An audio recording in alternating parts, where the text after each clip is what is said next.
अस्सलाम वालेकुम। उम्मीद है आप सब खैरियत से होंगे। आज 30 अप्रैल 2024 है और उम्मीद है आपका ट्रेडिंग के हवाले से दिन अच्छा गुजरा होगा। आज की हमारी प्रेजेंटेशन एक मुख्तलिफ शेयर पे जिस पे मैंने पहले कभी से सेक्टर पे बनाई नहीं वीडियो, और मुझे हिस्टोरिकली इस पे कोई ज़्यादा कोई डिटेल वीडियोस या इस पे कुछ मुझे ज़्यादा इन्फॉर्मेशन मिली नहीं। तो मैंने सोचा इस पे मैं बनाऊं वीडियो और बताऊं कि क्या आया इसमें कितना अच्छा शेयर है या कितनी इसमें अच्छा पोटेंशियल है। वीडियो पे आगे बढ़ने से पहले रिक्वेस्ट है कि आपने चैनल को लाइक एंड सब्सक्राइब नहीं किया तो लाइक एंड सब्सक्राइब कर लें। इंशाल्लाह मजीद इंफॉर्मेटिव वीडियोस आती रहेंगी। एजेंडा की बात करें तो एजेंडा मेरा वही स्ट्रीमलाइन एजेंडा है। थोड़ा सा बैकग्राउंड के बारे में बताऊंगा, सेक्टर के बारे में बताऊंगा, फाइनेंशियल परफॉर्मेंस के बारे में बताऊंगा, डिविडेंड स्टेटस के बारे में बताऊंगा, और फिर बताऊंगा प्राइस और उसकी फोरकास्ट पे, और आखिर में मेरा व्यू मैं क्या समझता हूँ कि कैसा क्या होनी चाहिए इसकी प्राइस। मैं क्या समझता हूँ कि आया गुड है लॉन्ग टर्म इन या नहीं। बैकग्राउंड की बात करें, बैकग्राउंड बेसिक बर्जर पेंट्स ऐसा नाम है जो जो नाम से पता चल रहा है पेंट की कंपनी करती क्या है। ये बेसिकली पेंट बनाती भी है, बेचती भी है। पेंट से रिलेटेड आइटम भी बनाती है जिसमें आप फिलर हो गया, एडहेसिव हो गया, इस तरह की सारी पेंट रिलेटेड सारी चीज़ें ना ये काम करती है। जैसे लापी बोलते हैं ये तो उससे रिलेटेड मटेरियल बनाती है, तो ये बनाती बेचती है। अगर इसके कॉम्पिटिटर्स की बात करूँ तो इसके कॉम्पिटिटर्स तो बोलना शायद मेरे ख्याल सही नहीं होगा, लेकिन इसके इसी तरह की सेक्टर में जो इंडस्ट्रीज हैं जो मैं समझता हूँ कि बड़े बड़े नाम है प्राइवेटली जो एक अच्छे वो हो रहे। मैं बक्सली पेंट लिखना भूल गया, लेकिन ये 5-6 नाम है जिसको जो मुझे नज़र आते हैं दुकानों पे इनके प्रोडक्ट्स। और एक बक्सली पेंट है जो कि लिस्टेड कंपनी भी है। बाकी सेक्टर के बाद मैं सेक्टर की स्लाइड डालना यहाँ पे भूल गया, तो मैं वापस जाऊँ। सेक्टर की स्लाइड डालना भूल गया। सेक्टर की अगर थोड़ी सी अपडेट बताऊँ या सेक्टर के बारे में थोड़ा बताऊँ, ये पेंट सेक्टर का लिंक डायरेक्ट कंस्ट्रक्शन सेक्टर से। अगर आपको याद होगा जब 2-3 साल पहले जब इमरान खान की हुकूमत आई जा रही थी, और जब आई थी 3-4-5 साल पहले, तो हमें याद होगा उनका एजेंडा ये था कि नए हाउसिंग बनाएंगे, हाउसिंग प्रोजेक्ट पर डालेंगे पैसा, गवर्नमेंट फोकस करेगी हाउसिंग। तो इस जो जब भी गवर्नमेंट का फोकस हाउसिंग सेक्टर पे होगा तो ऑटोमेटिकली कंस्ट्रक्शन इंडस्ट्री बूस्ट करेगी, ऑटोमेटिकली पेंट इंडस्ट्री और रिलेटेड इंडस्ट्री बूस्ट करेगी। इस हुकूमत में मेरा नहीं ख्याल ऐसा कोई इंडिकेशन की है कि भाई हम हाउसिंग पे फोकस करें। इनका फोकस थोड़ा सा डिफरेंट है। इनका फोकस बेसिकली और उन इदारों पे, उन चीज़ों पे जो एक एक ज़्यादा इंपॉर्टेंट मसला है एज कम्पेयर टू हाउसिंग, जिसमें पानी हो गया, बिजली हो गया, गैस हो गया, पेट्रोल हो गया, तो इस चीज़ पे फोकस है। मैं गवर्नमेंट की परफॉर्मेंस पे या गवर्नमेंट की फोकस पे बात नहीं कर रहा। मेरा कहने का मकसद ये, फिलहाल गवर्नमेंट फोकस में कंस्ट्रक्शन इंडस्ट्री नज़र नहीं आ रही। जब नज़र नहीं आ रही तो इस सेक्टर में कोई मुझे नहीं लगता कोई इवोल्यूशन आए या कुछ एक डिमांड क्रिएट हो फिलहाल। तो इस फिलहाल विद द नेक्स्ट 12 मंथ मुझे नहीं नजर आता ऐसा कुछ। हो सकता है आगे हो, लेकिन इमीडिएटली नजर नहीं आ रहा। कंपनी की बात करें तो बर्जे पाकिस्तान में ये कंपनी लिस्टेड कंपनी है जिसमें मैं वीडियो पढ़ रहा हूँ। इसकी 3 सब्सिडरीज है। सब्सिडरीज में बक्सली पेंट लिमिटेड, सो बेसिकली ये 19% को होल्ड करती है, जिसका मैंने जिक्र किया था। फिर कॉम्पिटिटर तो नहीं बोलूंगा, लेकिन सिमिलर डिफरेंट ब्रांड से एक ही चीज़ प्रोडक्ट बनाती है। दूसरा ये है road safety, Berger DPI private limited. तीसरा फार्मास्यूटिकल, लाइफ साइंस। तो जब ये रोड सेफ्टी क्या है, रोड सेफ्टी ये रोड पे जो निशान बने होते हैं लेफ्ट राइट इस तरह के, तो वो बेसिकली ये सेक्टर इस पे काम करती है। बाय वर्ड भी मैं समझ रहा हूँ, मैंने डिटेल में इसकी अकाउंट्स नहीं देखे क्योंकि अवेलेबल नहीं है, प्राइवेट कंपनी है। और आखिरी फार्मास्यूटिकल कंपनी जो कि लाइफ साइंसेज लिखा है, तो मैं समझता हूँ कोई रिसर्च वगैरह करती है। लुक ऐसा लगता है कि भाई ये बिल्कुल डिफरेंट है इन दोनों, इस कंपनी के इसके ऑब्जेक्टिव से, कि एक पेंट बनाती है एक रिसर्च करती है। तो मुझे लगता है ये कोई डिफरेंट है। इसके भी डिटेल अकाउंट्स मौजूद नहीं है, लेकिन जो मेरी नॉलेज है मुझे लगता है इस रिसर्च कंपनी। इन तीनों के नंबर्स इसके कंसोलिडेटेड नंबर्स अकाउंट्स में मौजूद हैं। मतलब कंसोल का मतलब है तीनों को मिला के बने हुए। तो हम जो डिस्कस कर रहे हैं तो इन तीनों के फाइनेंशियल रिजल्ट्स में मौजूद हैं।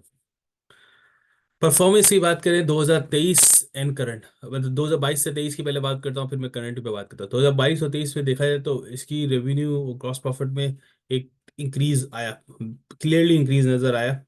और अच्छा मतलब मैं बोलूँगा एक एज अ ग्रोथ परस्पेक्टिव से बहुत अच्छा स्टेप नजर आया फिलहाल। अब इसके बाद नीचे आते हैं, ईपीएस पे भी एक अच्छा नजर आया है ग्रोथ के, 8.5 था, 8.15 था, अब 9:30 के करीब जाके पहुंच गया EPS, which is very good. अब 9 मंथ पे देखते आए 9 मंथ की क्या पोजीशन, 9 मंथ की अगर जाए 9 मंथ पे 6.5, अभी 6.5 कमा चुका है रेवेन्यू के नाम पे। और उस वक्त कितना था, उस वक्त 7.3 था पिछले साल पूरे साल पे। तो मैं समझता हूँ ये 8, 8.5 पे जा सकता है। और ईपीएस फिलहाल 8.5 है, जो कि कमो बेश पिछले पूरे साल के ईपीएस के से 1.5 रुपये नीचे। तो मुझे ऐसा लगता है ये पहुंच जाएगा 1.5 साढ़े। इस बार जो ईयर एंड के अकाउंट्स आएंगे ये तो 9 मंथ के ईयर एंड के अकाउंट्स आएंगे, मैं समझता हूँ 10, 10:30 के 10, 10:15 के करीब होना चाहिए इसका ईपीएस। क्योंकि एक स्ट्रीमलाइन ग्रोथ होगी, कोई मैसिव चेंज नहीं आ रहा, कुछ ज़्यादा डिमांड क्रिएट नहीं हुई, कुछ ज़्यादा इंक्रीज नहीं होगा, कोई इवेंट नहीं है, ना ही कंपनी ने कुछ डिस्क्लोज किया। तो आई सस्पेक्ट कि वही स्ट्रीमलाइन प्रॉफिट होगा, वही स्ट्रीमलाइन ईपीएस रहेगा। अब इसके लिक्विडिटी पोजीशन से तो मुझे फाइनेंशियल परफॉर्मेंस के हिसाब से तो अच्छा लगा। आप लिक्विडिटी पोजीशन को देखते हैं, बैलेंस शीट को देखते हैं। बैलेंस शीट इसकी 9 मंथ की अवेलेबल नहीं थी, क्योंकि रिसेंटली इसने अकाउंट पब्लिश किया है, लेकिन उसका फुल फ्लैश नहीं किया, सिर्फ रिजल्ट पब्लिश किया, पीएनएल।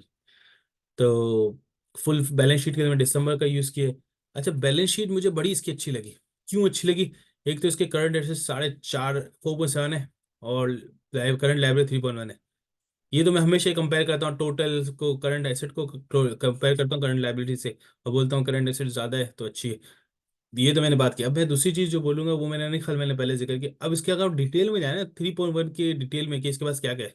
इसके पास 3.1 में 31 में से चार चार चार इसके पास वो है शॉर्ट टर्म बोर्डिंग, मतलब लोन है, जो कि मेरे हिसाब से एक बहुत ही शानदार मतलब है। मेरा नहीं ख्याल मैंने आज तक इस तरह से देखा है कि अगर किसी की करंट लाइबिलिटीज में इतने कम लोन हो। और तो मुझे लगता है that's very good step, good step और गुड गुड इंडिकेटर। बाकी अगर करंट एसेट की बात की जाए, करंट एसेट में इसका अच्छा खासा ट्रेड रिसीवेबल में बहुत बड़ा अमाउंट फंसा हुआ है, और इसी तरह करंट लाइबिलिटी में बहुत बड़ा अमाउंट फंसा हुआ है। तो मैं सस्पेक्ट करता हूँ current liability trade, current asset को नॉक ऑफ किया जाए।